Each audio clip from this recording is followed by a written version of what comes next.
Okay, guys, it's Thursday, April the 23rd. Um, just to let you know, my internet is not working this morning. So instead of class, I have decided to make you a video. It won't be longer than maybe 10, 15 minutes tops, kind of about what I wanted to go over today. Make sure you don't have any questions about anything.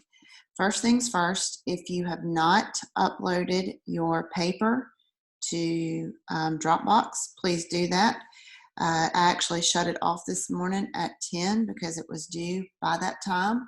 I will go back in just a few minutes and open it back up so you can do that, upload it to me or for me sometime today. All right, next thing we're going to do is we're actually going to start Screwtape Letters.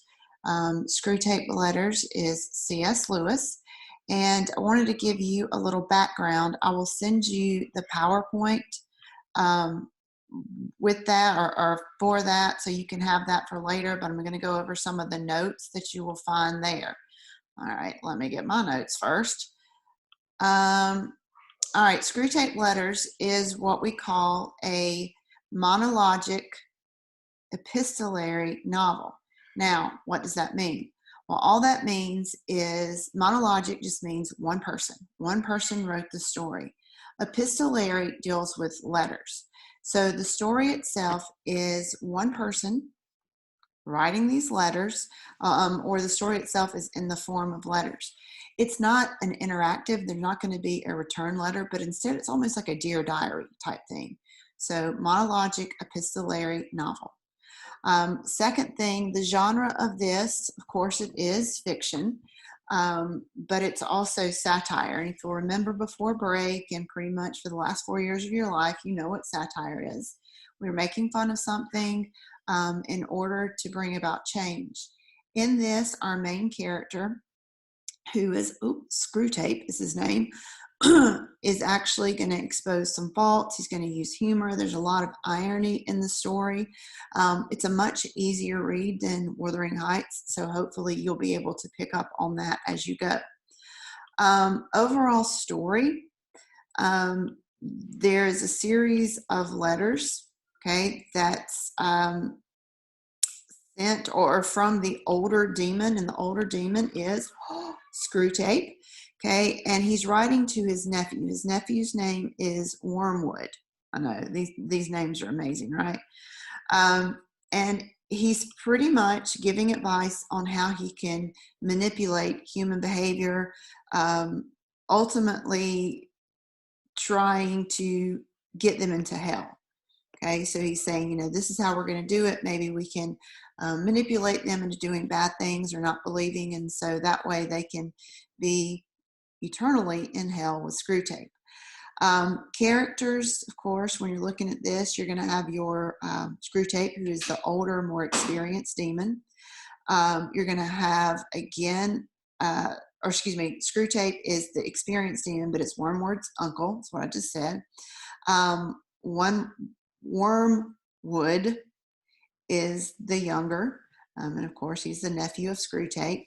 You're going to have the patient, and the patient is actually the human that is assigned to Wormwood. Okay, you'll have our Father Below, and it's pretty self-explanatory. Our Father Below, of course, is Satan. You have the enemy, who is God.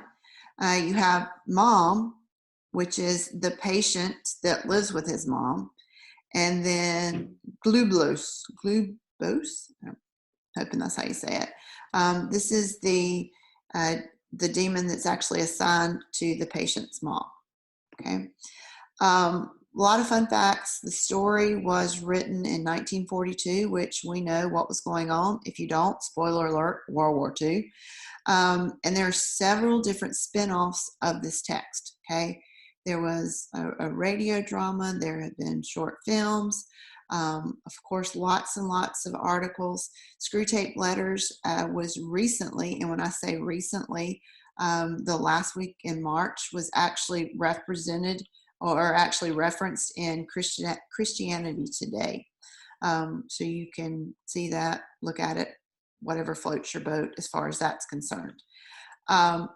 if you know anything about C.S. Lewis, which I know you do because we've a lot of C.S. Lewis novels have been done. He used to be an atheist. He used to be agnostic. He used to be materialism. He used to be deism. And then, of course, he became a Christian. So he has this really long, winding road to his journey of Christianity. So it's interesting to see through words, he was actually able to come to this conclusion that God is an awesome God and he is the one true God. So hopefully you can kind of pick on that. If you're having difficulties with this, I'm actually including on the website under resources, there are different readings of this. Okay, Ms. Vasquez is reading it to you, and it's just that, so you can follow along in your book. You can go to YouTube. There's a free video that reads the book with you. You can download it from Audible. It's 1 credit. I don't know what the price is. I just know that I have the Audible credits on Amazon. Or novel idea, you can actually read it yourself.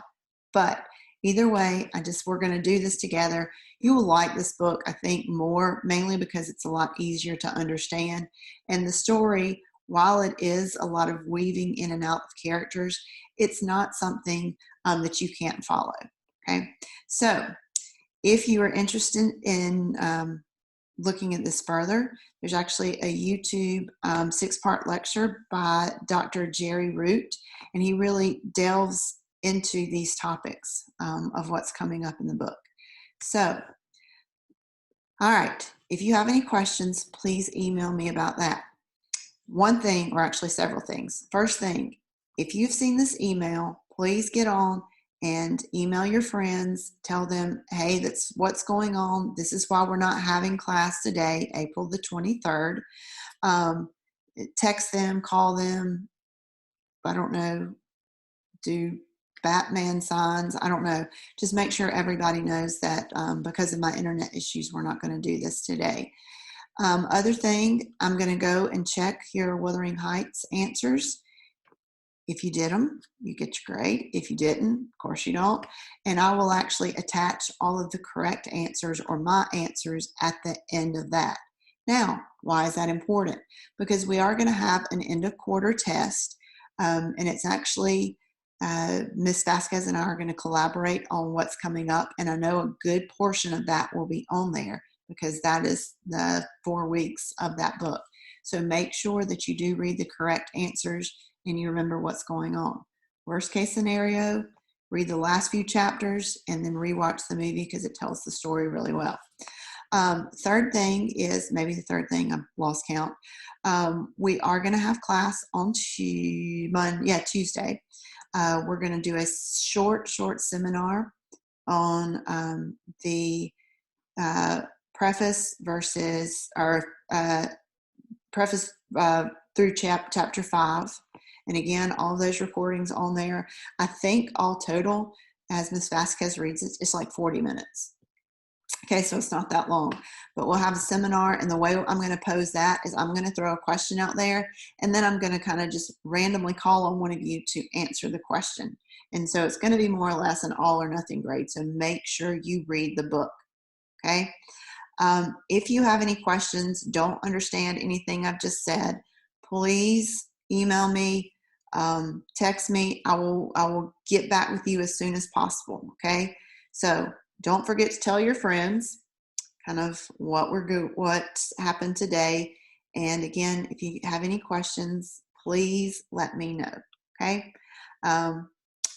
Love you all. I will see you,